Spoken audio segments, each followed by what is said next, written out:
Hello students, today the subject is economics and for class 12th and the topic is introduction for macroeconomics.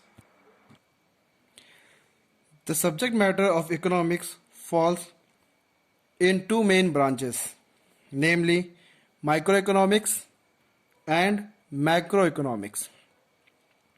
Lord J.M. Keynes, an eminent economist, has played an important role in the development of economics.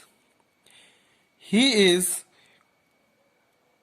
called the father of modern macroeconomics. He wrote a book on macroeconomics named General Theory of Employment, Interest and Money, which was published in 1936.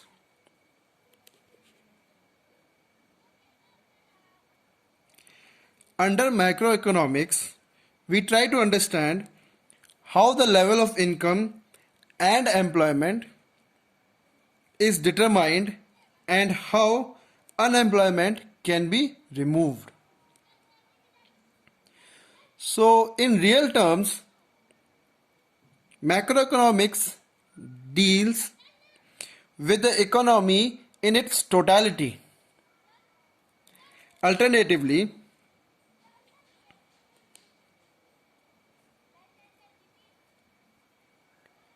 it is called theory of income and employment. Most importantly, macroeconomics has enabled to properly organize, collect and analyze the data about national income and coordinate with international economic policies. Macroeconomics meaning. Now, what does macroeconomics mean? Macroeconomics is the study of aggregate or averages covering the entire economy, such as national income, full employment, aggregate demand, general price level, and etc. It is primarily concerned with the study of relationship between economic aggregate. Macroeconomics is that part of economic theory which studies the behavior of the aggregates of an economy as a whole. After that, we will learn for what scope or what is the subject matter of macroeconomics. So the study of macroeconomics extend to, first point is theory of employment. In this, it is concerned with determination of level of employment in the country. Here we study consumption function, saving function, full employment, underemployment and etc. The second point is theory of national income.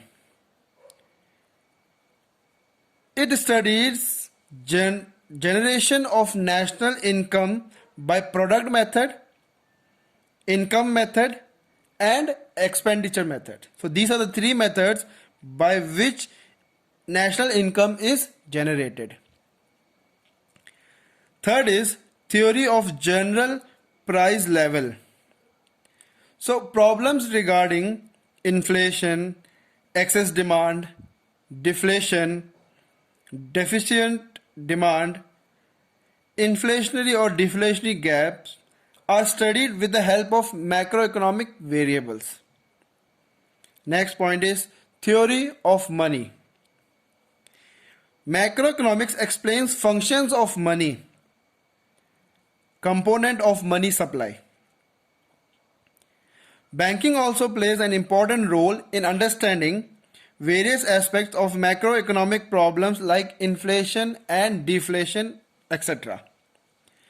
Next point is theory of international trade.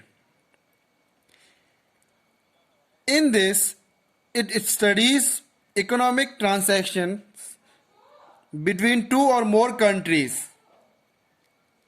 For example, balance of payment position of the country, determination of exchange rate, and etc. And next and the last point is theory of economic growth.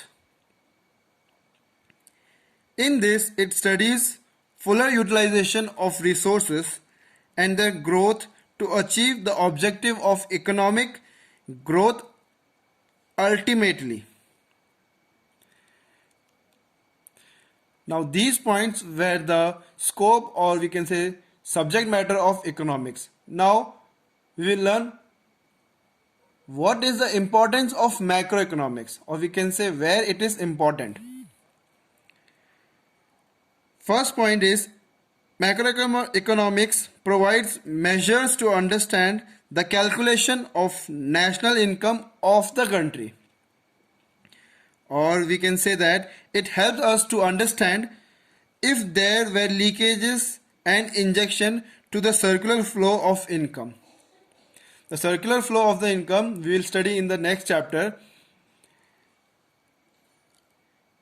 After that, it also helps in formulation of government budgets, policies regarding control of inflation and deflation, becomes easier with the help of various macroeconomics aggregates, for example, revenue expenditure, excess or deficient demand, and etc. It also facilitates international comparisons by providing information about aggregate demand and supply, surplus and deficit balance of payment, and etc. And it also helps to coordinate various policies and measures at macro levels to solve economic problems like poverty, unemployment, inflationary or deflationary gaps, and etc. Now, as we all know that there are two aspects as told earlier, macroeconomics and microeconomics. Now, the microeconomics and macroeconomics, let us understand the meaning and how they are interdependent and how they are distinct from each other. So we can say that change in microeconomic variables have an impact on macroeconomic variables and vice versa. So it implies that since micro is a part of macro, thus microeconomics and macroeconomics, though different in their approach, but depend on each other. So let us understand the meaning of microeconomics. In microeconomics, the economic problems are studied at the level of an individual unit, like a household, a firm, or an industry. Or we can say simply that microeconomics is the study of individual economic units of the economy. Microeconomics is also called as price theory, as theory of product pricing and theory of factor pricing fall within the scope of microeconomics. For example, you can see that